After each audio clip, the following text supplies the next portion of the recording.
E se a maior ameaça à capacidade de inovação de uma empresa não for a falta de dinheiro, mas, tipo, ter dinheiro até demais? Olha, essa é uma ideia que vira o senso comum de cabeça para baixo, né? Com certeza. Porque a intuição corporativa padrão sempre diz que um orçamento gigantesco e infinito resolve qualquer problema de lentidão ou de falta de criatividade. Só que a prática tem mostrado um cenário bem diferente. E é exatamente essa tensão que a gente vai explorar neste nosso mergulho profundo nas páginas de um material muito incisivo chamado 21 Portfólios Ágeis. Uhum. A nossa missão hoje é decodificar um mistério operacional crônico. Tipo, como organizações monumentais conseguem gerenciar investimentos na casa dos milhões, às vezes bilhões. Sim, números absurdos. Pois é, sem perder aquela agilidade, a capacidade de adaptação e o foco cirúrgico de uma startup que acabou de nascer numa garagem. É um baita desafio e o texto que a gente está analisando estabelece uma fundação inegociável logo de cara, sabe?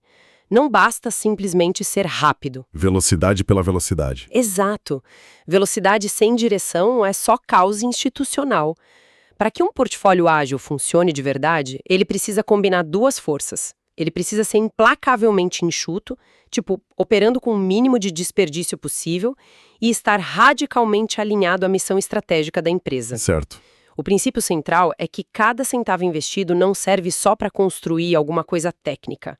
Ele serve para gerar aprendizado contínuo e, fundamentalmente, um retorno sobre o investimento, o ROI, positivo. E isso significa que não dá para simplesmente atirar para todo lado e rezar para alguma iniciativa dar certo, né? De jeito nenhum. Para quem está ouvindo a gente agora, seja alguém na liderança de uma equipe gigante dentro de uma multinacional, ou só alguém estruturando os próprios projetos de vida mesmo. Aquela frustração de passar meses trancado numa sala planejando algo que, quando finalmente vai para a rua, é sumariamente ignorado pelo mundo. Nossa, sim. Essa é uma dor muito universal. E o que a gente vai dissecar aqui são justamente os mecanismos que curam essa dor. Como a estratégia sai do papel e vira a execução real, no fim das contas. Bom, tudo começa com o que o material define como alinhamento à missão. No dia a dia das equipes de software ou de marketing, a gente ouve muito falar do dono do produto, né? Sim, o clássico PO. Isso. Mas quando a gente sobe para aquele nível estratosférico do portfólio, quem dá as cartas mesmo é o dono do negócio, o business owner. É essa figura que olha para o mercado e expressa a grande visão da empresa. Só que tem um problema aí. Ninguém consegue executar uma grande visão de uma vez só, certo? Exatamente. Ela precisa ser fatiada. E é aí que o dinheiro é distribuído nos chamados baldes de financiamento. A visão macro é quebrada em temas e épicos. Temas são aquelas áreas onde a empresa sabe que precisa investir continuamente, tipo ano após ano. A manutenção da estratégia. Isso. Já os épicos são aqueles projetos massivos, grandes melhorias de produto ou de infraestrutura. São basicamente os recipientes onde a liderança vai injetar o capital esperando um retorno bem claro. E para explicar como essas camadas todas interagem, o material original sugere a gente visualizar um sanduíche. Um sanduíche. Com o portfólio lá no topo e as equipes na base. O famoso sanduíche Kanban. A fatia de cima é o portfólio enxuto, o recheio são as equipes ágeis e a fatia de baixo é o suporte enxuto. Sinceramente, lendo essa parte eu achei a metáfora do sanduíche Kanban um pouco estática demais para explicar um sistema que é tão dinâmico. Pão e recheio não se movem muito. Exato. Se a gente pensar na mecânica descrita ali, parece muito mais com o trem de força de um carro, sabe? Ah, gostei. Como seria isso? Pensa no portfólio enxuto, lá no topo, como o motorista segurando o volante. Ele tem um mapa, entende o destino e controla o fluxo de combustível, que no caso é o dinheiro. Faz sentido. Aí no meio, as equipes ágeis são o motor do carro, trabalhando naqueles ciclos rápidos, os sprints, como se fossem os pistões, gerando a força bruta de execução. E a base? A base, que são as equipes de suporte enxuto usando sistemas visuais como o Kanban, elas funcionam como a suspensão e as rodas. Elas absorvem os solavancos do dia a dia, limitam o trabalho em andamento para não sobrecarregar o sistema e mantêm o carro em contato com o chão. Olha, essa mecânica do carro ilustra perfeitamente a verdadeira dinâmica do modelo. E tem um detalhe crucial que a fonte aponta aí. A conexão de financiamento pula diretamente do volante para o motor. Do portfólio enxuto direto para os épicos que as equipes vão construir. Exatamente. O dinheiro não fica preso em várias camadas de gerência média. Mas assim, como isso funciona na prática? Como a liderança sabe que a equipe não está acelerando direto para um penhasco? É aí que entra o duto direto de feedback em tempo real. A liderança financia um épico, certo. Só que a equipe ágil passa 1 ano construindo o épico inteiro em segredo num porão. Deus me livre. Pois é, eles constroem uma fatia funcional em, 2 semanas, colocam na frente de usuários reais e medem o comportamento. Tá. E se der ruim? Se as métricas de uso mostram que os clientes odiaram a novidade ou não entenderam como usar, o dono do negócio vê esses dados na mesma hora. A resposta é instantânea. O combustível, ou seja, o financiamento para o próximo sprint daquele projeto específico, é cortado ou redirecionado. Caramba! É um sistema de autopreservação vital, né? Totalmente. Se o mercado diz não, o investimento simplesmente cessa antes de virar uma hemorragia financeira. Sim, estanca o sangramento na hora. Mas isso levanta um problema cronológico muito sério, na minha opinião. Se a gente sabe onde as equipes operam, quando é que elas devem planejar o trabalho? Porque, se a equipe planeja cada detalhe de um projeto de 2 anos logo no primeiro dia, eles perdem a agilidade e o sistema trava. Com certeza. Por outro lado, se ninguém planeja nada, o motor do carro funde porque cada um corre para um lado. Esse é o equilíbrio mais delicado da gestão ágil, de longe. E o material de origem introduz uma solução conceitual que eu acho brilhante, chamada onda progressiva, ou Rolling Wave Planning. Como funciona essa onda? A essência desse modelo é que os agilistas recusam totalmente aquele planejamento uniforme. Eles usam uma abordagem assimétrica. O longo prazo possui um nível de detalhamento quase zero, enquanto o curto prazo possui um nível de detalhe microscópico. Ah, essa é aquela analogia da estrada escura que eu acho fantástica. Manda ver. A gente pode imaginar dirigir numa rodovia no meio da noite. O destino final, aquela cidade a centenas de quilômetros de distância, é o seu plano de longo prazo. Uhum. E a direção geral, claro, mas não faz a menor ideia de onde está cada buraco ou desvio na pista a 200 quilômetros daqui. O detalhamento é super baixo. E nem precisa saber, né? Exato. Mas os faróis do seu carro iluminam os próximos 50 metros com precisão absoluta. Esses 50 metros iluminados representam os sprints de curto prazo, onde as tarefas diárias da equipe precisam estar muito cristalinas para evitar uma batida. Perfeito. Tentar instalar faróis gigantescos no teto do carro para iluminar a viagem inteira de uma vez só até a outra cidade não apenas é impossível, como gasta toda a bateria e ainda cega o motorista para os obstáculos que estão ali a 1 metro do para-choque. Nossa, é isso!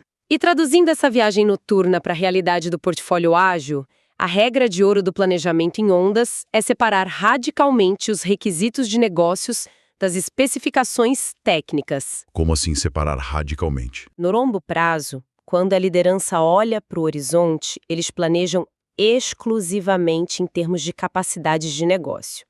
Eles definem algo tipo, no ano que vem, precisaremos da capacidade de processar pagamentos internacionais para expandir pela Europa. E a discussão para rigorosamente por aí. Peraí, nenhuma palavra sobre qual servidor comprar ou qual linguagem de programação usar? Nada? Nenhuma.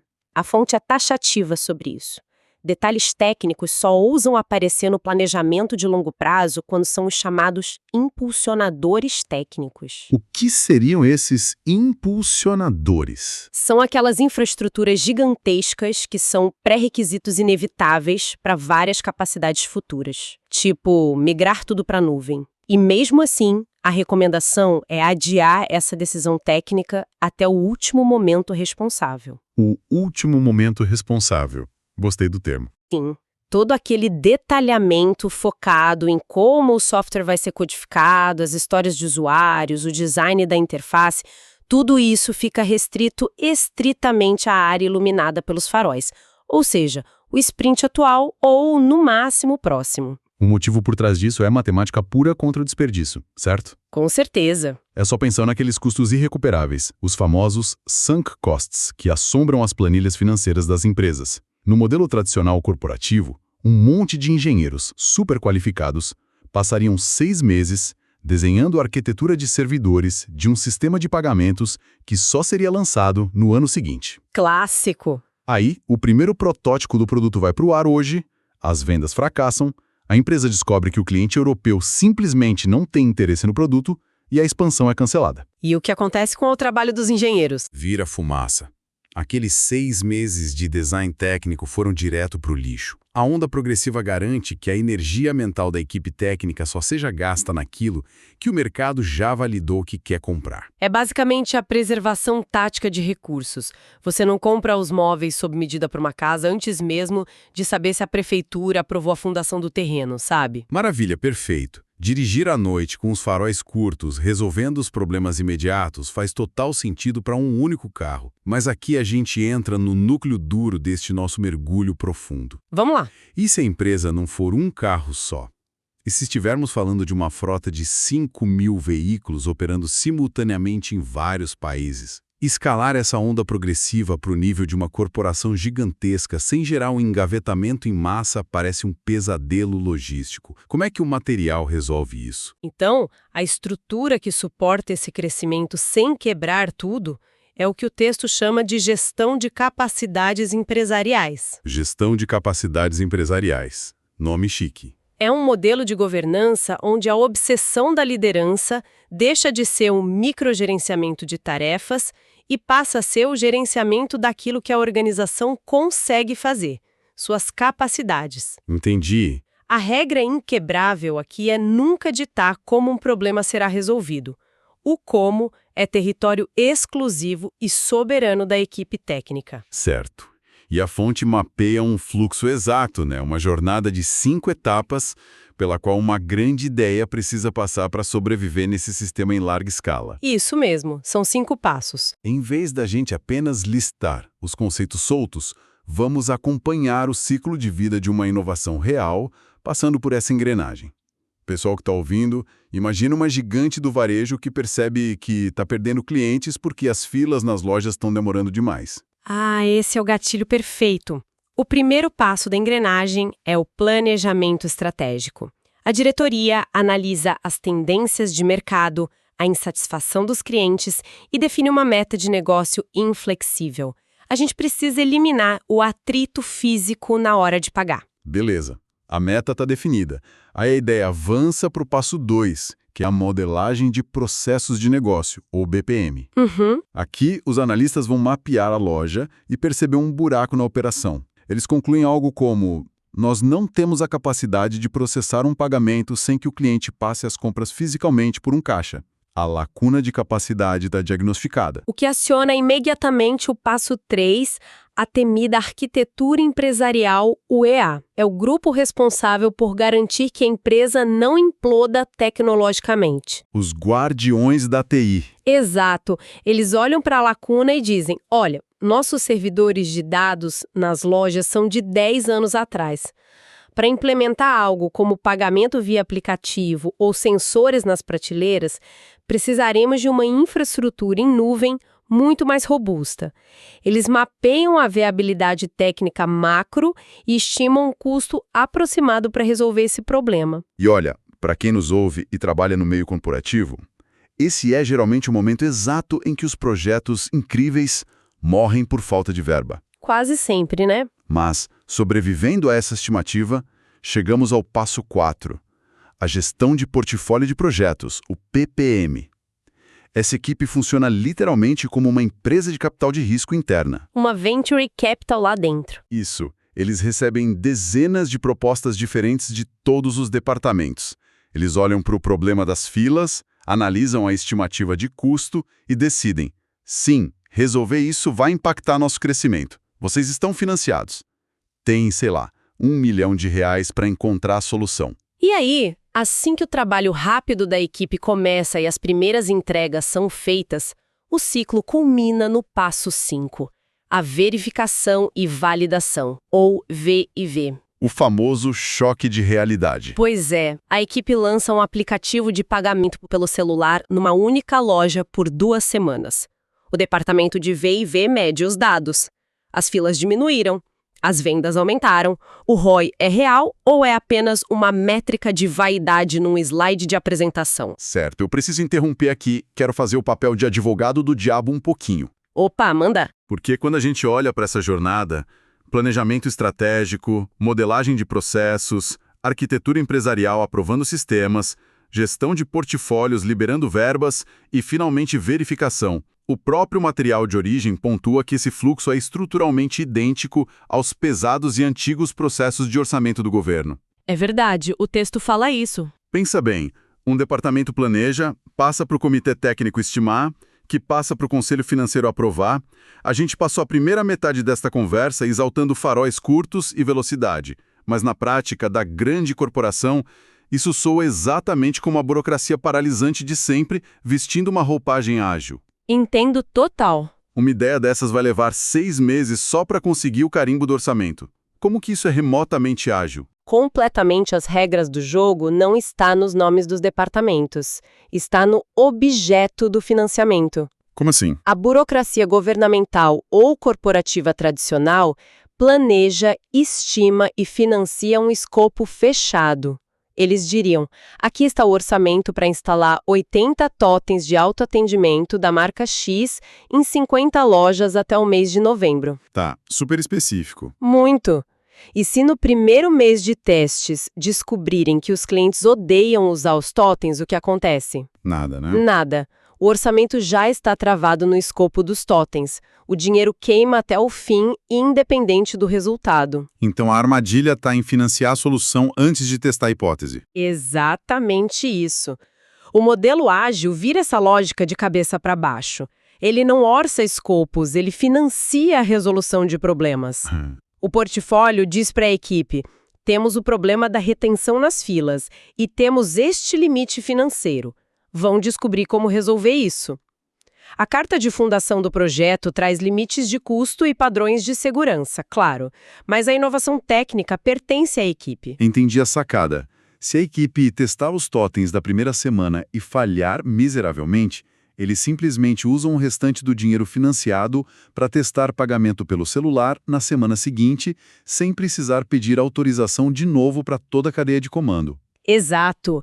Eles têm a verba para o problema, não para o totem. Nossa, isso muda completamente o paradigma do poder dentro da empresa. A liderança para de brincar de arquiteta de software e passa a atuar exclusivamente na alocação estratégica de capital.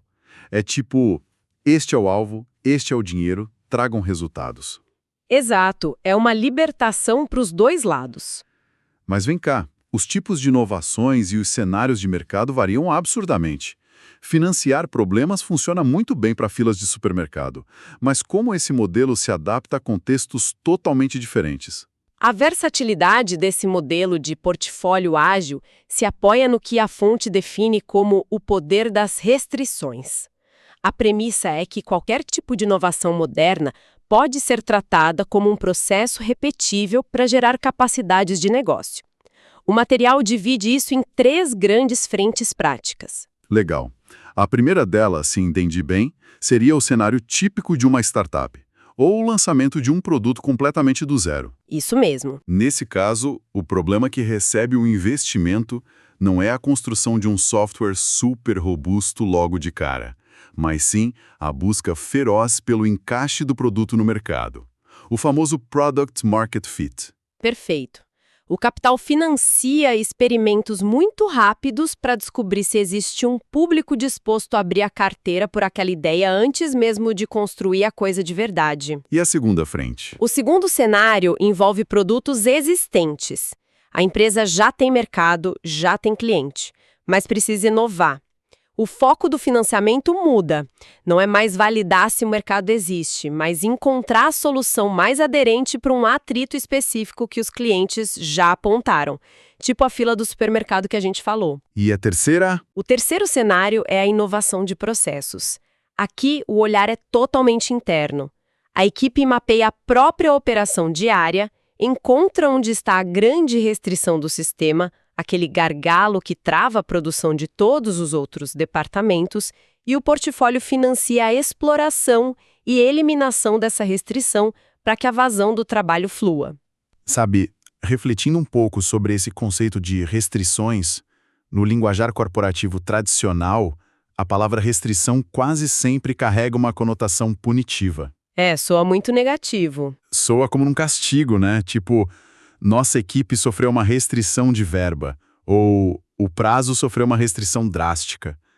Mas a leitura que a gente está fazendo aqui é que as restrições são, na verdade, o motor de combustível do método ágil. Totalmente. São elas que fazem a coisa andar. É restringir o detalhamento do planejamento futuro, restringir o tempo de desenvolvimento num sprint bem curto, restringir o design técnico apenas ao que é essencial no momento.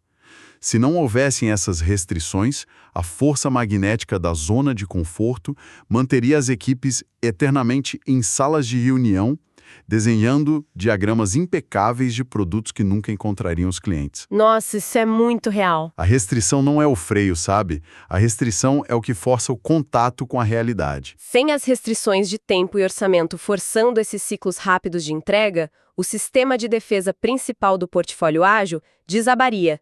Lembra que a regra inviolável do material é agir em cima do ROI medido pelo departamento de validação? Sim, o passo 5. Então, se um teste falha e o retorno financeiro ou de engajamento é negativo, o portfólio só consegue fazer um pivô seguro, tipo absorvendo choque e testando outra hipótese rapidamente, justamente porque o teste foi restrito em seu custo e duração iniciais. Sem restrição, um pivô ágil é apenas uma falência inevitável. Caramba. Então, fazendo um balanço de tudo que a gente explorou hoje, a gente entrou neste mergulho profundo tentando entender como os mastodontes corporativos conseguem dançar o ritmo frenético das startups. E o que a gente achou não foi o que muita gente esperava. Exato. O que encontramos não foi uma ode à criatividade desenfreada e sem limites. A gente encontrou um maquinário de precisão rigorosíssimo. Vimos que o sucesso começa com o alinhamento da missão no topo, transformando grandes visões em temas de investimento concretos. Entendemos a mecânica do feedback em tempo real, onde quem financia observa diretamente quem executa através de entregas contínuas e não de intermináveis relatórios anuais. E mais importante, a disciplina de resistir à tentação do microgerenciamento técnico. É a onda progressiva, iluminando apenas os metros logo à frente do carro, poupando energia e evitando que milhões sejam afundados em arquiteturas que o mercado nunca pediu. Passamos pelo ciclo completo de como uma empresa aprova esses investimentos, desmascarando aquela ilusão de que as camadas estruturais são só burocracia governamental chata. A distinção vital ficou muito clara. A burocracia lenta financia o escopo imutável e torce para dar certo. O portfólio ágil financia a solução de um problema de negócios e dá à equipe a autonomia brutal de descobrir o como. Isso resume perfeitamente. Para o pessoal que está acompanhando a gente, seja enfrentando a lentidão de uma empresa estagnada ou gerindo a própria rotina, a mensagem central é uma mudança de mentalidade real. Parar de exigir relatórios detalhados sobre o como e começar a focar implacavelmente em validar se o problema está sendo resolvido. Tudo isso converge para um ponto de reflexão que eu acho muito fascinante levantar antes da gente concluir. Opa, qual é? O material inteiro é ancorado no princípio de que a agilidade depende vitalmente de abraçar as restrições, certo? Restrições de prazo, de escopo inicial, de financiamento tático por etapas. As restrições geram a pressão que força a equipe a buscar a validação do mercado o mais rápido possível para sobreviver. Com certeza, essa é a espinha dorsal de todo o argumento que a gente viu aqui da fonte. Então, se a gente reverter essa lógica, chegamos a um paradoxo bem inquietante. O que acontece na trajetória de uma empresa quando ela cria um produto tão revolucionário, atinge um sucesso de vendas tão absurdo, que o caixa dela se torna praticamente infinito? De repente, os diretores não precisam mais medir o ROI a cada sprint com tanto rigor, porque sobra dinheiro para queimar. Os desenvolvedores não precisam mais correr para validar uma hipótese na primeira semana, porque o salário de todo mundo está garantido por anos. É o cenário corporativo dos sonhos. Zero restrições financeiras. A ironia cruel é que isso simplesmente desliga o motor da inovação corporativa. Exatamente. A ausência de limites remove a pressão por feedback rápido. As equipes começam a construir planos de 3 anos de novo, tentando instalar aqueles faróis gigantes no teto para iluminar toda a estrada, porque no fundo elas podem se dar ao luxo de falhar devagar. Dinheiro demais causando estrago. A lancha rápida, inundada por rios de dinheiro que camuflam a ineficiência, ganha tanto peso que volta a ser o velho transatlântico preso na própria inércia. É o sucesso matando a agilidade original que o gerou. Um belo alerta para a gente manter no radar da próxima vez que desejar ter um orçamento infinito para os nossos projetos. Com certeza. Dinheiro infinito pode custar caro demais. Muito obrigado a quem nos ouviu até aqui e até o nosso próximo mergulho.